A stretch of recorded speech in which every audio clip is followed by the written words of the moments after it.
Bab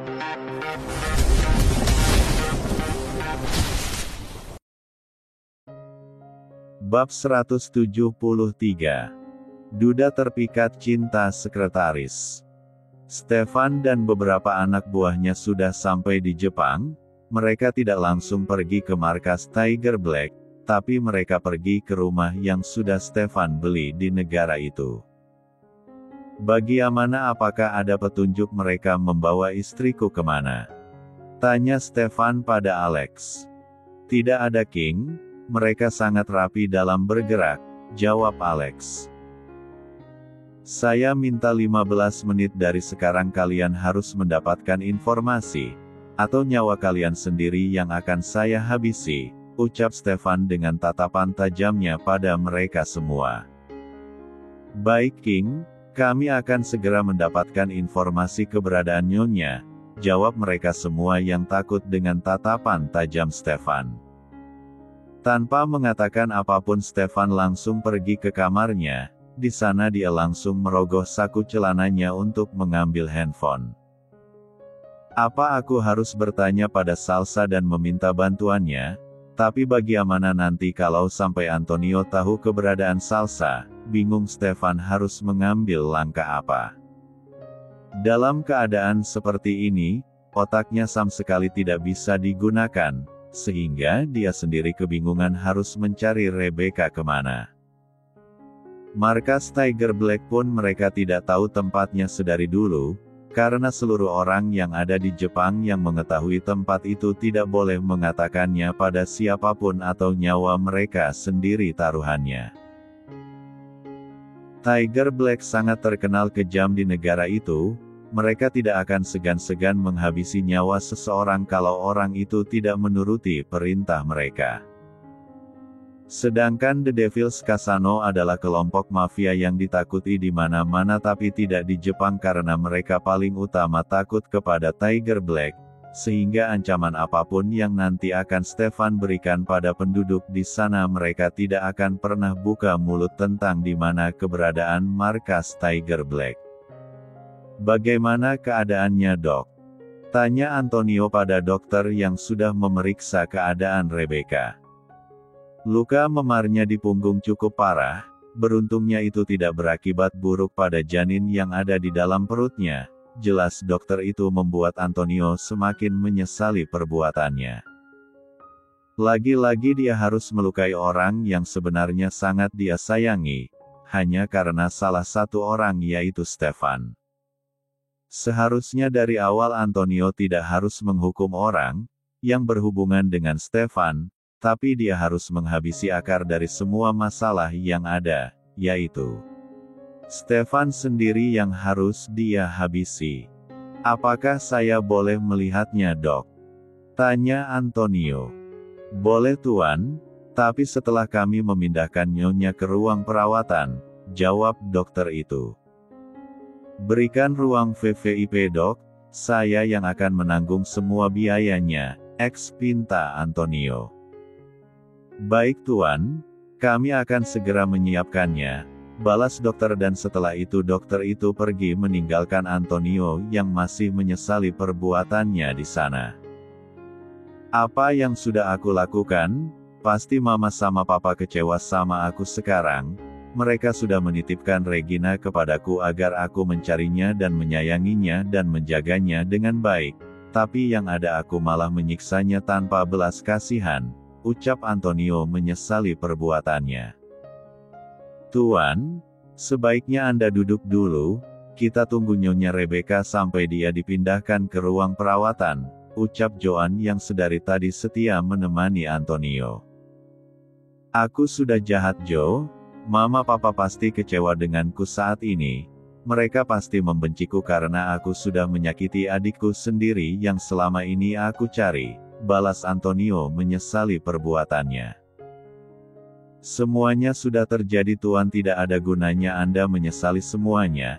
Yang perlu Anda lakukan adalah meminta maaf kepada Nyonya Rebecca dan memberitahukan kepadanya apa yang terjadi sebenarnya di masa lalu," balas Joan menasehati Antonio.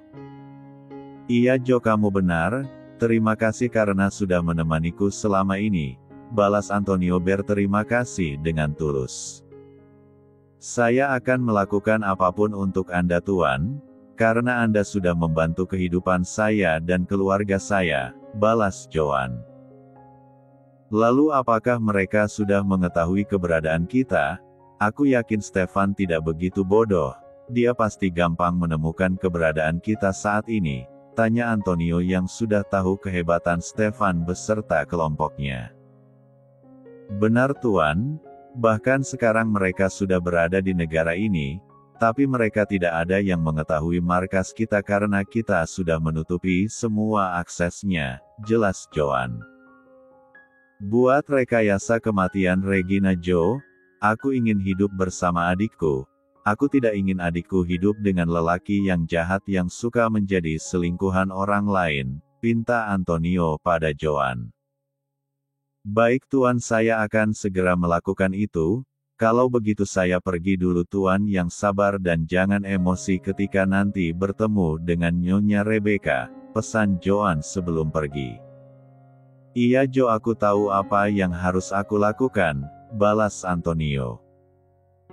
Joan pun pergi meninggalkan Antonio seorang diri di rumah sakit itu. Antonio melamun. Dia mengingat masa lalu di mana dia harus kehilangan seluruh anggota keluarganya dan membuat dia menjadi seperti saat ini. Beberapa tahun yang lalu, ada segerombol kelompok penjahat yang datang ke kediaman keluarganya. Kelompok penjahat itu adalah suruhan dari rival bisnis papanya. Mereka mengobrak-abrik rumah Antonio. Antonio yang waktu itu masih pergi bermain pun tidak tahu apa-apa. Saat dia pulang dia sudah melihat seluruh pembantu dan pekerja yang lain tergeletak dengan tubuh yang tidak bernyawa.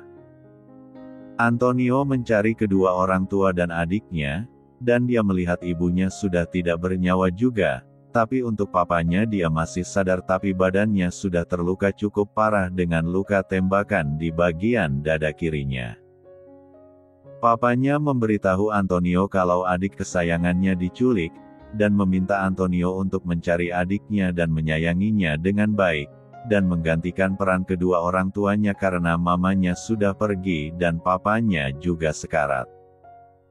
Setelah mengatakan itu papanya pun ikut menyusul mamanya pergi meninggalkan dirinya seorang diri. Sejak saat itu Antonio berubah menjadi pribadi yang kejam, dia akan menghabisi siapa saja yang berani mengusik dirinya termasuk orang terdekatnya sendiri. Bahkan istrinya yang paling dia cintai saja rela dia bunuh karena telah menduakan dirinya. Selama ini Antonio juga sudah mencari keberadaan adiknya di mana-mana tapi belum juga dia temukan. Bahkan dia pernah membuat sayembara bagi siapa saja yang ia berhasil menemukan keberadaan adiknya dia akan memberikan uang $1 juta sebagai imbalannya. Dan sayembara itu pun membuat seluruh warga di negara itu berbondong-bondong untuk mencari keberadaan adik Antonio. Tapi sampai bertahun-tahun sayembara itu tidak membuahkan hasil sama sekali. Hal itu membuat Antonio menyerah, dan dia berpikir kalau mereka sudah membunuh adiknya juga. Tapi nyatanya sekarang dia sudah menemukan adiknya. Tapi dia sendiri yang malah menyiksa adiknya sampai-sampai harus masuk rumah sakit seperti ini. Antonio cuma berharap, semoga saja adiknya itu bisa memaafkan dirinya dan mau hidup bersama dengannya di sini. Bab 174. Ayo kita berangkat sekarang, ucap Stefan yang tiba-tiba keluar dari kamarnya dan mengajak anak buahnya untuk pergi. Kita akan kemana King? Tanya Alex. Ke markas Tiger Black? Aku sudah mengetahui keberadaannya, jawab Stefan terus berjalan menuju mobilnya. Biar saya yang bawa mobilnya King, takutnya nanti Anda kenapa-kenapa, ucap Alex saat Stefan akan naik ke mobil di bagian kemudi. Tanpa menjawab Stefan langsung pindah ke jok belakang dan membiarkan Alex yang membawa mobilnya. Mereka pun pergi menuju markas Tiger Black dengan Stefan sebagai pemandu jalannya. Mereka melewati jalanan dengan di pinggirnya terdapat pohon-pohon menjulang tinggi, dan semakin lama pohon itu semakin lebat dan mereka seperti tengah berada di tengah-tengah hutan. Pantas saja kita tidak bisa menemukan keberadaan mereka, orang tempatnya saja seperti ini, ucap Alex mengamati sekitar jalan yang mereka lewati berupa hutan-hutan dengan pepohonan yang masih asri.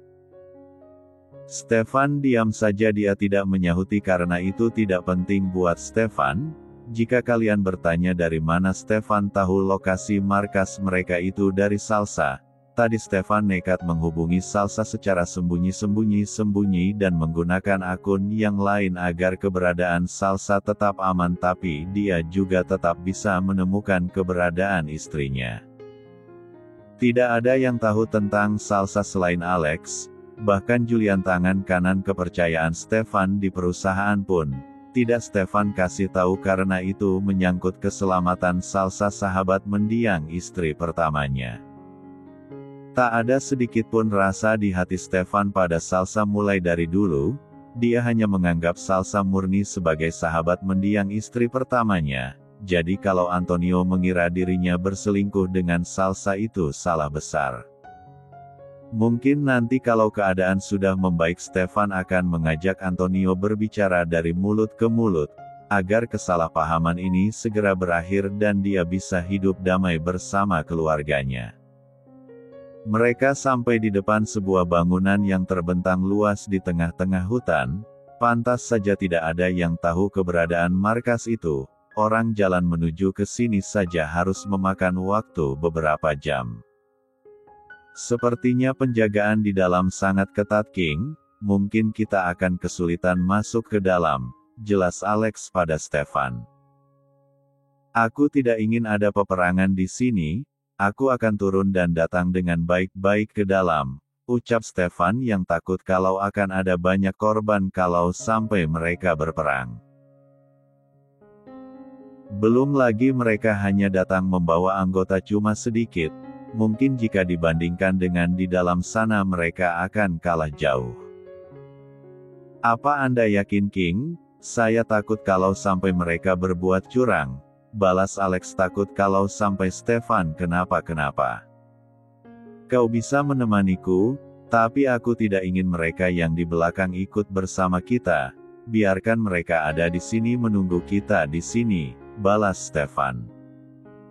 Baiklah, saya akan memberitahu mereka, balas Alex. Mereka berdua pun turun dari mobil dan diikuti anak buahnya di belakang mobil mereka yang juga turun dari mobil. Alex segera menghampiri mereka dan berbicara dengan mereka agar tetap berada di sana menunggu dirinya dan Stefan yang akan masuk. Gimana, apakah sudah? Tanya Stefan setelah Alex kembali menghampiri dirinya.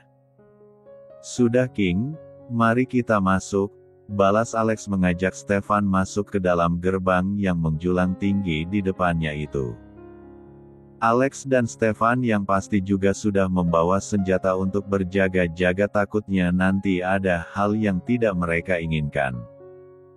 Saya datang ke sini baik-baik, bilang sama tuan kalian kalau Stefan datang ke sini, ucap Stefan saat baru mendekati gerbang tapi sudah ada yang menghadang jalannya.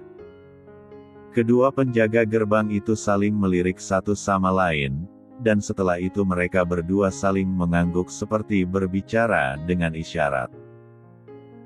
Tunggu di sini biar saya bilang ke King Joan, balas penjaga itu menyuruh Stefan dan Alex menunggu di sana selama dia memberikan laporan pada Joan. Balas Stefan dan salah satu penjaga itu pun segera pergi untuk melaporkan kedatangan mereka. Tak berapa lama penjaga yang tadi pergi itu pun balik, dia langsung mempersilahkan Stefan dan juga Alex masuk ke dalam. Alex dan juga Stefan berjalan dikelilingi beberapa orang yang menjaga mereka berdua, mungkin mereka takut kalau Stefan dan Alex berbuat sesuatu di sana. Hingga sampai di dalam merencanakan dipersilahkan masuk dan beberapa penjaga tadi tidak lagi mengikuti keduanya. Prok. Selamat datang di rumah kami, markas Tiger Black rival kalian selama ini, ucap Joan menyambut kedatangan mereka berdua. Stefan diam saja, dia celingukan seperti mencari sesuatu. Apa yang sedang Anda cari Tuan Stefan? Apakah Anda mencari keberadaan istri Anda? Tanya Joan yang menyadari tatapan Stefan. Di mana Antonio? Tanya Stefan to the point. Oh, Anda mencari bos kami? Dia tidak ada di sini. Dia tengah merayakan kemenangannya, jawab Joan. Kemenangan? Tanya Stefan. Ya, kemenangan karena sudah berhasil membalaskan dendamnya kepada Anda, jelas Joan. Kening Stefan semakin mengernyit, dia tidak mengerti apa yang Joan maksud. Apakah dengan berhasil menculik Rebecca itu sudah termasuk kemenangan, ataukah Antonio sudah? Tidak, itu tidak mungkin, Antonio tidak mungkin setega itu menghabisi nyawa seseorang.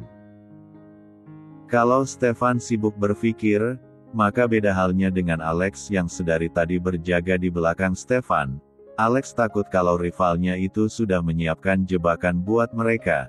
Tidak ada yang tahu bagaimana kondisi markas itu bagaimanapun juga meskipun mereka datang baik-baik, tapi di antara mereka tetaplah rival yang akan saling serang menyerang demi membalaskan dendam mereka. Di mana istriku? Tanya Stefan pada intinya.